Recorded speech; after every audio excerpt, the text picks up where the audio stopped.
गुरु प्यारी साध संगत जी, नमस्कार जी। आप सब कैसे हो? आशा करती हूँ बाबा जी के श्री चरणों में अरदास करती हूँ कि मालिक की कृपा से, निरंकार के दामेर से आप सब बहुत खुश होंगे, मौज बहार में होंगे और अवश्य ही भजन सिमरन में होंगे।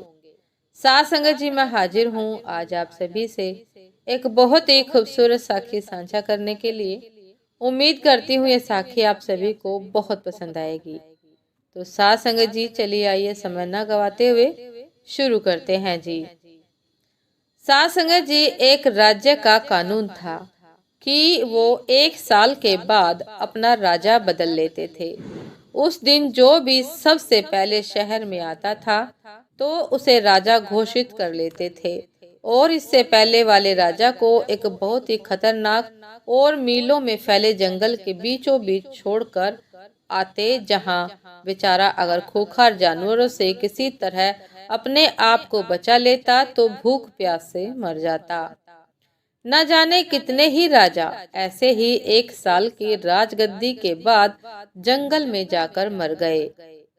साथ संगत जी, एक बार राज्य में एक नौजवान किसी दूसरे राज्य से आया और इस राज्य के कानून से अनजान था। तब सब लोगों ने आगे बढ़कर उसे बधाइयां दी और उसे बताया कि उसको इस राज्य का राजा चुन लिया गया है। उसको बताया गया कि उसको इस राज्य का राजा चुन लिया गया है और उसे बड़े मान शान के साथ राजमहल में ले गए। वो हैरान भी हुआ और बहुत खुश भी। राजगद्दी पर बैठते ही उसने पूछा कि मुझसे पहले जो राजा था वो कहाँ है। साथ संगत जी, तो दरबारियों ने उसे इस राज्य का कानून बताया कि हर साल राजा को 1 साल के बाद जंगल में छोड़ दिया जाता है और नया राजा चुन लिया जाता है। ये बात सुनते ही वो एक बार तो परेशान हुआ, लेकिन फिर उसने अपने दिमाग का इस्तेमाल करते हुए कहा कि मुझे उस जगह लेकर चलो जहां तुम अपने पहले के राजाओं को छोड़ कर आते हो। साथ संगत जी, दरबारियों ने सिपाहियों को साथ लिया और नए नियुक्त राजा को वो जगह दिखाने जंगल में ले गए। राजा ने अच्छी तरह उस जगह को देख लिया और वापस आ गया। अगले दिन उसने सबसे पहले आदेश ये दिया कि मेरे राजमहल से जंगल तक एक सड़क बनाई जाए और जंगल के बीचों बीच एक खूबसूरत राजमहल बनाया जाए जहां पर हर तरह की सुविधा मौजूद हो, और राजमहल के बाहर खूबसूरत बाग बनाया जाए। राजा के आदेश का पालन किया गया। जंगल में सड़क और राजमहल बनकर तैयार हो गया। 1 साल के पूरे होते ही राजा ने दरबारियों से कहा कि आप अपने कानून का पालन करो और मुझे वहां छोड़ आओ जहां मुझसे पहले राजाओं को छोड़ के आते थे।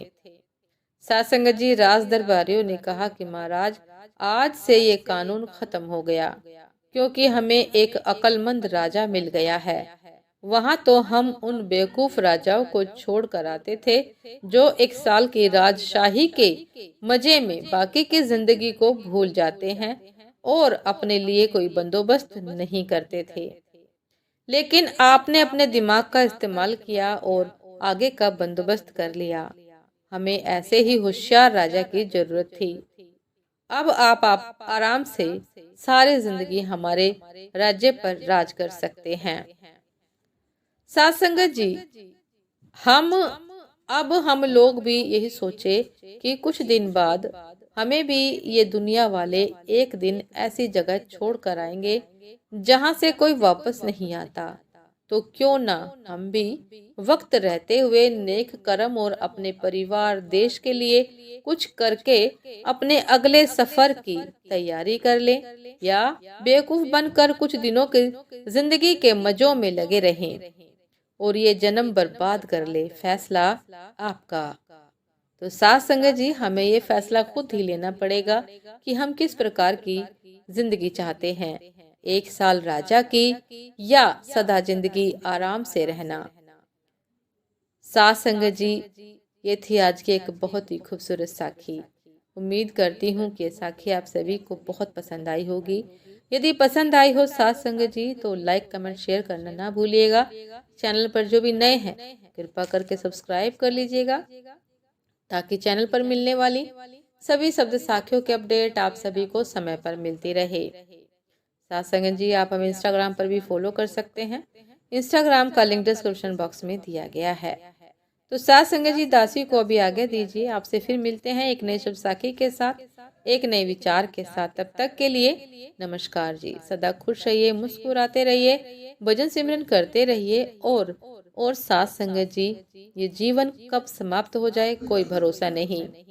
हमें अगले सफर की तैयारी में अभी से लग जाना चाहिए, क्योंकि एक सफर जीवन के बाद, जीवन के अंत के बाद शुरू होता है, जहां पर हमें जाना ही जाना होता है। कोई भी जीव ऐसा नहीं है जो वहां ना जाए, जिसके जीवन में अंत समय ना आए। तो साथ संगत जी, उस अंतिम सफर की तैयारी भजन सिमरन के साथ शुरू करनी चाहिए, क्योंकि साथ संगत जी, वहां पर तो धन दौलत की कोई आवश्यकता नहीं, ना कोई लेकर गया है आज तक, ना ही कोई लेकर जा सकता है। इसीलिए भजन सिमरन की पूंजी को इकट्ठा कीजिए, ताकि अगला सफर आराम से तय हो सके। नमस्कार जी।